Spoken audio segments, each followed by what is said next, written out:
Hey guys, it's towards the end of July. We're out in the greenhouse checking stuff out. No real work in here other than harvesting stuff and trimming some stuff, which I like to do anyway. No watering or fertilizing or anything. You can see on this sunflower, it's an orange patch. It's probably where a bee has landed and some pollen is shaken off of its legs. Growing a couple tomatoes up the stems of these sunflowers. So this one is a volunteer, but it's looking like it's the black vernissage with the stripes. Tomatoes being fairly inbreeding, if they tend to come true most of the times. And this one is on a string. It's tied up to the frame. Then there's a metal wire going here, and one down there, and one here now. And pretty much all of those are supporting cucumbers or tomatoes. This lollipop one, I've already harvested a bunch from. It's a cherry type.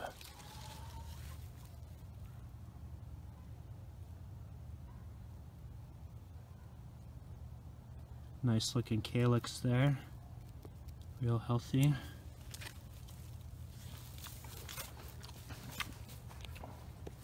And when you, I think I've said this before, when you grow them without excessive watering, sure you could water once in a while, you don't have to do it the way we do. But the real result is that they taste a lot richer and less watery. So yeah, those really good. So we're training up the cucumbers just by winding them up. I think, let's see, counterclockwise in the northern hemisphere, clockwise in the southern hemisphere.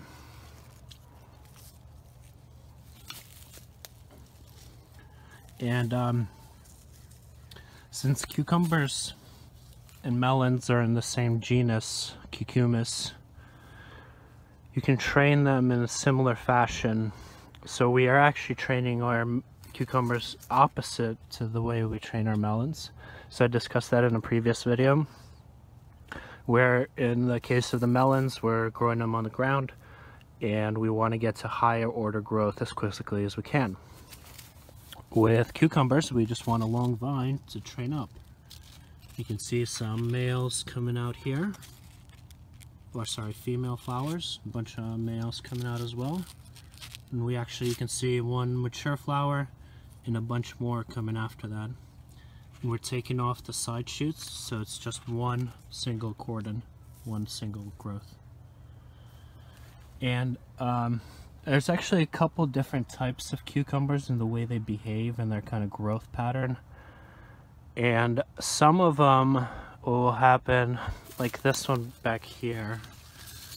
If we start at the beginning, you can see males, males, males, males, males, males, males. Nothing but male flowers pretty much going up. If we let this go, it would probably eventually get to a female somewhere, but then who knows how many nodes of males would follow that before you get to a second female and third or whatever. So, applying the same principle we did to the melons, where when we get to higher order growth, we get more female flowers, we can do the same exact thing here. Making sure that there's still a second order growth left behind. So I'm going to pinch just the very top of it, so just that. And that's actually taking out the growth tip, but there's still a bunch of nodes in there. And what I'm going to do is wait for this to grow and select the healthiest second order growth and convert that to my primary runner. But now we'll be on second order and it should have more females, and if that doesn't work, I can repeat that, and by that point it's almost guaranteed to work. And it's just kind of dependent on the variety or the individual. Even sometimes these are all saved seed ones. You can see this one that's from the same fruit. Both that one and this one came from the same cucumber that I seeded last year, but it has 2 nodes in a row with females in them. And then there's a female coming out right there. The other thing about cucumbers, why it also makes sense to grow them raised up, other than getting them off the ground to prevent powdery mildew and other diseases they commonly get, which these will get eventually, is if you can get sunlight to the nodes, you can stimulate more flower production. So have these clusters of many flowers, and eventually you can have clusters of multiple female flowers coming out of a single node.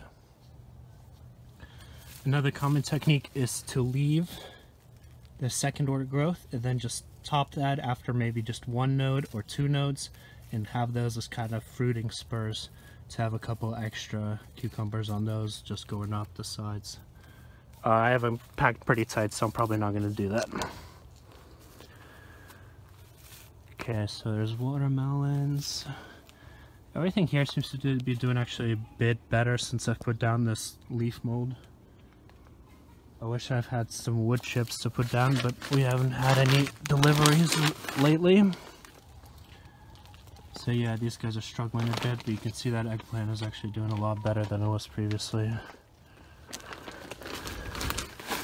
And this black vernissage already has some harvested off of it. Has a bunch more coming.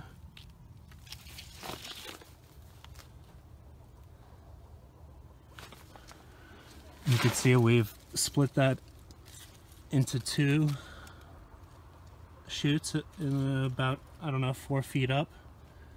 And now it has 2 liters that we're going to grow up.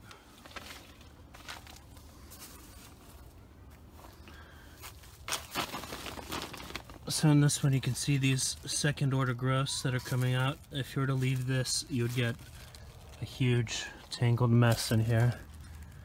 So let's see, we have a lot of male clusters, nothing but male clusters going all the way up here. So this whole plant, as of right now, doesn't have a single cucumber on it. Not a single one. Oh wait, right here, there's one female. But still, it's huge, very vigorous. So on the one hand, you could leave one of these type of plants to provide the male pollen for the rest. But you know what? I'm going to do something drastic here. And we'll come back and check on this. What I'm going to do is break it off all the way down here. Oh, I'm going to have to... It's a bit woody.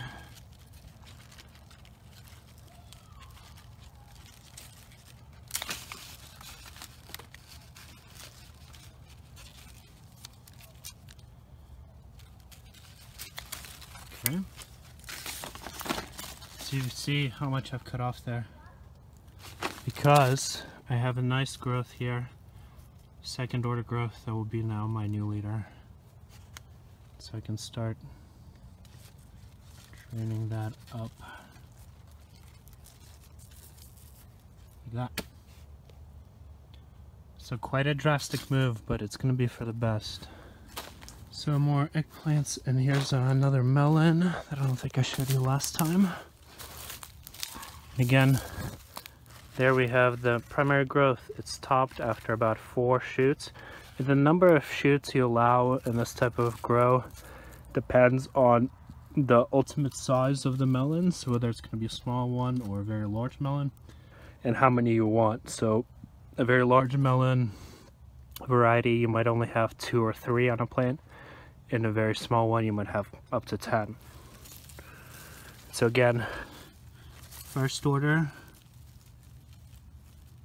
here, second order there, stops, third order, very first node, you have a female.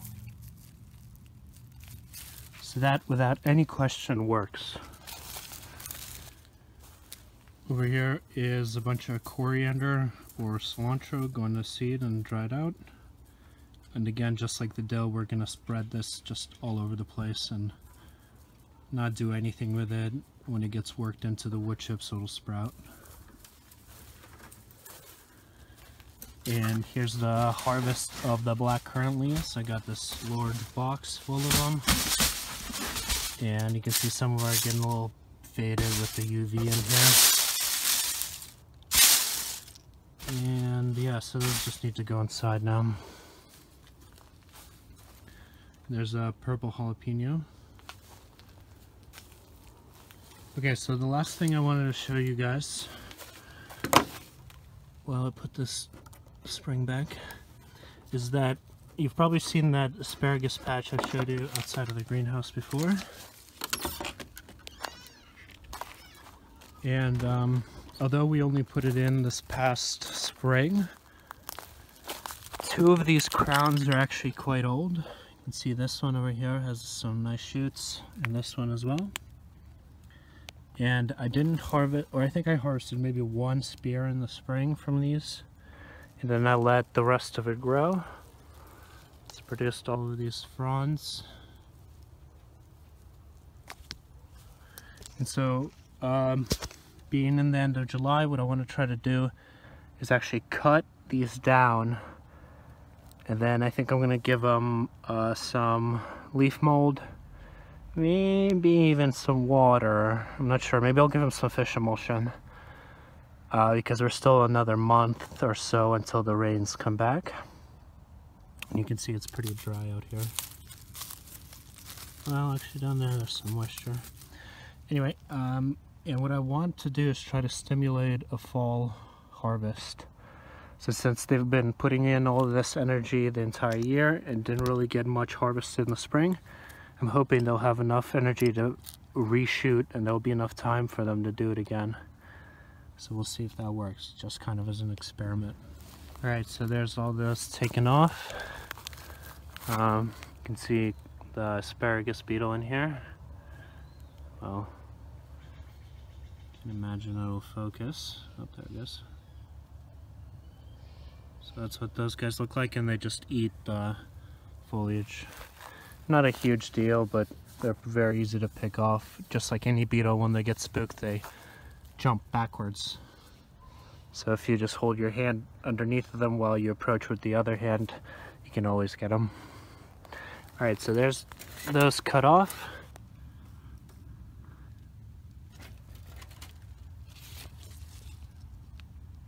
Down there. And I'm going to go ahead and chop this up and use it as mulch. Alright guys, thanks for watching, and we'll see you in the next one.